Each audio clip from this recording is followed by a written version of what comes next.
Hello, this is Charting Man Dan of TheChartGuys, where we teach the little guy and girl how to utilize charts to manage their own trades and investments. What do I mean by the little guy and girl? Well, we just had two directives signed halting the implementation of a rule that requires financial advisors to act in the best interests of their client. Let that sink in a little bit. The big wigs on Wall Street can play with your retirement and hard-earned money without your best interests at heart. We currently have hundreds of members taking charge of their financial future, and we would love for you to come check out a free week with no credit card required to see if our services would be beneficial on your path to financial independence as well. What we offer, we have a separate course of over 5 hours in length on when to enter and exit positions. And in terms of what we do daily, we have nightly videos, key levels updated each morning before the bell, 2.5 hours of live daily webcam coverage in the morning and in the afternoon, and over 7 hours of educational videos. All of these links can be found in the description of this video. Come check us out. Thanks for watching. Let's get on to the technical analysis. Looking at YELP GWPH PCLN NVDA and TSLA, and a reminder, YELP's earnings are coming up Thursday after the close. Consolidation again today. Little bit of a red flag, the fact that it was on increased bearish volume. Bulls always want to see decreasing bear volume on consolidation. But we do still have this middle Bollinger Band support. It looks like it's going to be tested tomorrow. It will be in the 4160s, maintaining these higher lows. If we lose that middle Bollinger Band, as long as the bulls hold 4086, we keep those higher lows. Lose 4086, that's a red flag that we're seeing a bit of profit taking, fairly significant profit taking heading into earnings. So that would indicate that traders and investors looking to lock in gains before those earnings come.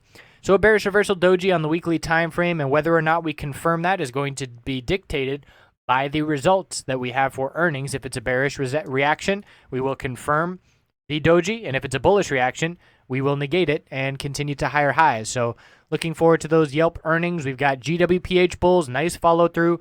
The biotech sector was weak today, but GWPH didn't care at all, and GWPH was a bit of a laggard where the biotech sector was extremely strong last week, and GWPH stalled out and took a little while to get going. But we're on the verge of a bullish MACD cross. We've closed at the high of the day the past 2 days. Key resistance 121.44. Break that level, and we break this little lower high pattern on the daily that has been forming over the past month. The weekly time frame is trying to confirm that bullish reversal hammer that maintained the higher low pattern, 107, 110, 112. So nice follow through, and the key level that the bulls want to break is 125.45. Break that level, and it's the same thing that we're doing on the daily, but we would do it on the weekly longer term time frame by breaking that lower high pattern. PCLN, bulls were very, very quiet today, and they did show up the second half of the day slow and steady, closing up near the high of the day. They broke the high of yesterday by less than $1, so not a very convincing break, but the close at the high shows strength. And after 1589, we're looking at 1600 and the all-time high 1605. So the bulls are still in control. The middle Bollinger Band is catching up, and we are seeing a lot of correlation to the S&P 500.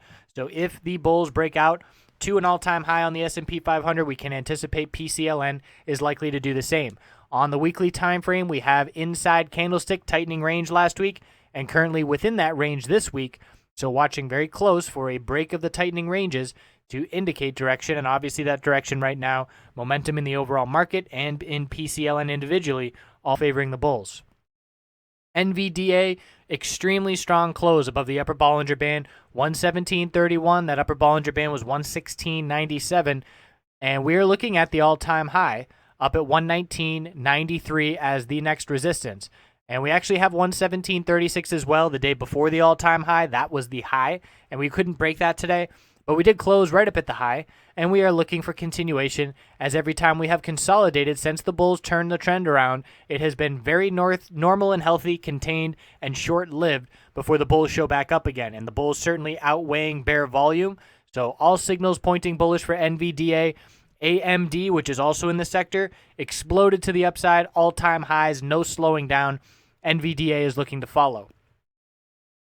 Weekly time frame showing a bunch of strength as well. 8-period exponential support held, and we've seen nothing but follow through to the upside since then. All-time high in sights. Losing the 8-period exponential on the weekly will be an indication of a pullback, but that has not happened in a very long time. Tesla bulls, look at that candlestick. Huge follow through to the upside. 247 was the must hold support, and we held it 3 times. And once the bulls broke 252.18, that was the start to a bullish move. Once we broke 255.89, that was a very convincing bullish break because that was the high of the inside candlestick on the weekly time frame last week. So we're looking up at 258.46, the highest price we've seen. And those 258s, don't forget those levels. They are resistance from April, and we rejected from them the last attempt. But this is an extremely strong start to the week. And if we get above these 258 levels, I'm looking up at 260 psychological and then 269.34. So this weekly chart is due for consolidation, but the S&P 500 is still on the brink of all-time highs. There's no consolidation currently going on, no significant consolidation in the S&P 500, and the Tesla bulls are not really consolidating significantly either. I guess last week we could call that a week of consolidation. Extremely short-lived, bulls back in full force on the daily time frame. Really strong chart. So right now on the daily, GWPH and Tesla and NVDA are the strongest. PCLN would come next, and then YELP with 3 red days of consolidation in a row is the weakest, but these are all bulls with weekly charts certainly favoring bullish uptrends, and in a market condition with all-time highs, bulls certainly favorable. So we'll keep checking in. I appreciate you watching. Have a fantastic night.